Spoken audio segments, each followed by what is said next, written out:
안녕하세요, 닥터 바를정입니다. 요즘 만성 소화불량, 신경성 위염, 또 과민성 대장증후군으로 고생하시는 분들이 참 많으신데요. 이런 환자분들이 오셔서 또 제일 많이 물어보시는 게 어떤 음식을 먹으면 좋아질까요? 예요. 그런데 제가 그 질문에 대한 대답을 뭐라고 하냐면, 뭘 드시는 것보다 규칙적인 습관을 만드시는 게 더 중요하다라고 답변을 드립니다. 그 이유에 대해서 오늘 좀 말씀드려 볼게요. 자, 제가 질문 하나 할게요. 오늘 내가 소화를 잘 시켜야지, 오늘은 마음 먹고 소화를 열심히 시켜야지 해서 소화를 잘 시킬 수 있는 분이 있나요? 아니면 오늘은 뭐 스케줄상 점심을 좀 빨리 먹을 수 없을 것 같으니까 오늘 좀 소화를 천천히 시켜야지 라고 해서 천천히 시키실 수 있는 분이 있을까요?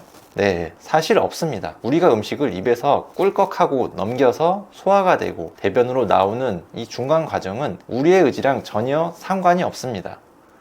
내가 열심히 한다고 할 수 있는 일이 아니라 우리 몸의 자율신경계, 내부 장기, 이 두 가지에 의해서 주관되는 게 이 중간 과정입니다. 그래서 오늘의 먹은 음식의 영양보다는 사실 이전에 만들어 놓은 이런 패턴과 리듬에 의해서 오늘의 소화가 이루어진다고 보시면 돼요. 우리가 공부도 하루 열심히 한다고 잘 되는 게 아닌 것처럼, 공부할 때 가장 중요한 것은 평소 공부하는 습관을 잘 잡아야 한다고 하잖아요. 실제 소화도 그렇습니다. 소화도 규칙적인 리듬과 습관을 만드는 게 가장 중요해요. 이 규칙적인 리듬을 만드는 생활관리 팁 5가지를 오늘 말씀드리려고 하는데, 아마 들어보시면 너무 뻔하다고 생각하실 수 있는데요, 사실 이 기본이 가장 중요합니다. 그리고 제가 내원하신 환자분들을 보면 뻔하지만 안 지키고 있는 분들이 너무 많아요. 그래서 오늘 말씀드린 이 5가지를 아는 데서 그치지 마시고 한번 체크를 해보시고 꼭 실천해 나가시면 좋을 것 같습니다. 첫 번째, 일단 식사를 규칙적으로 하는 겁니다. 아까 말씀드린 것처럼 먹는 내용도 사실 중요한데 그거보다 더 중요한 건 규칙적인 식사입니다. 그래서 아침, 점심, 저녁,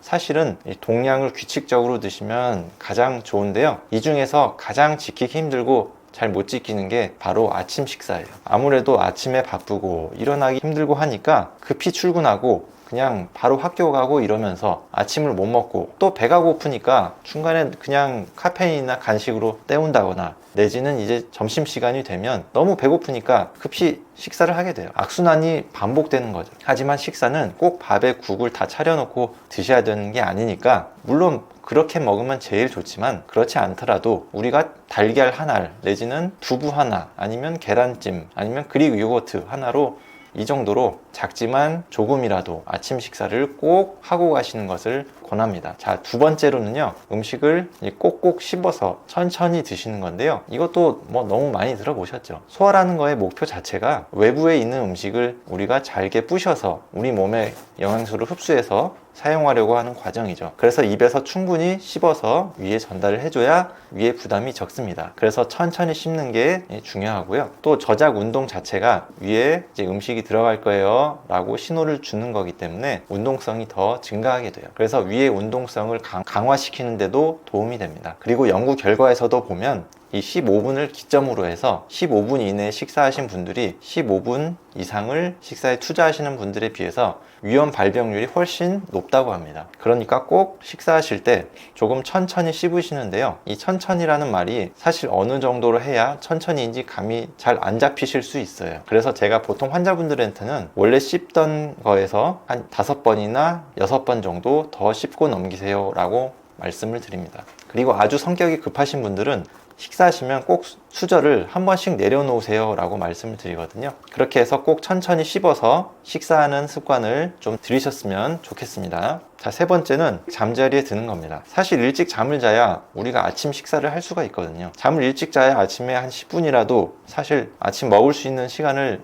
만들 수가 있거든요. 그래서 좀 일찍 잠자리 드시는 것을 권하고요. 그뿐만이 아니죠. 우리가 보통 10시에서 2시 사이에 성장에 필요한 아이들 성장 호르몬이 많이 나온다고 합니다. 그게 아이들뿐만 아니라 성인들도 마찬가지로 이 시간대에 이 멜라토닌이나 이런 중요한 호르몬들이 나와서 우리 몸을 이완시키고 회복시키는데 아주 중요한 역할을 합니다. 그런데 이게 이 12시를 기점으로 차이가 많이 나게 돼요. 그래서 가능하면 이 11시 이전에는 주무시는 것이 좋고요, 늦어도 12시 이전에는 주무시는 것을 권합니다. 자, 네 번째로는요, 하루에 30분 정도 햇빛 보면서 산책하기입니다. 우리가 땀 흘리면서 운동하면 너무 좋죠. 그런데 이렇게 운동을 하라고 하면 좀 부담스러우신 분들이 많아요. 해야 하는 줄 아는데 어차피 잘 못하는데 하시면서 그렇게 생각하지 마시고요. 일단은 활동하는 거를 시작하는 게 중요하니까 우리가 한 30분 정도 내가 좋아하는 음악을 들으면서 산책한다라고 생각하고 이제 나가시는 것을 권해요. 그리고 혹시 못 나가시는 경우에는 집안에서라도 걷는 게 좋고요. 5번째는요, 하루에 3번 이제 심호흡을 하는 거죠. 명상이나 요가 같은 게 우리가 이런 소화장애라든지 이제 불면증에 좋다는 건 너무나 잘 알려져 있는데요. 명상을 하시라고 권해드려 보면 그것도 좀 어려워하고 힘들어하세요. 그래서 제가 환자분들한테 권하는 거는 하루에 3번 10회 정도 크게 숨 쉬는 거예요. 그게 뭐냐면 코로 숨을 천천히 들이쉬고 입으로 후 하고 세게 내뱉는 건데요. 이거를 아침, 점심, 저녁에 이렇게 크게 해주시면 우리가 소화작용을 촉진시키고 부교감 신경이 자극되기 때문에 소화에도 도움이 되고 또 스트레스를 이제 이완시켜주는 데도 굉장히 도움이 많이 됩니다. 그리고 실천하기도 쉽고요.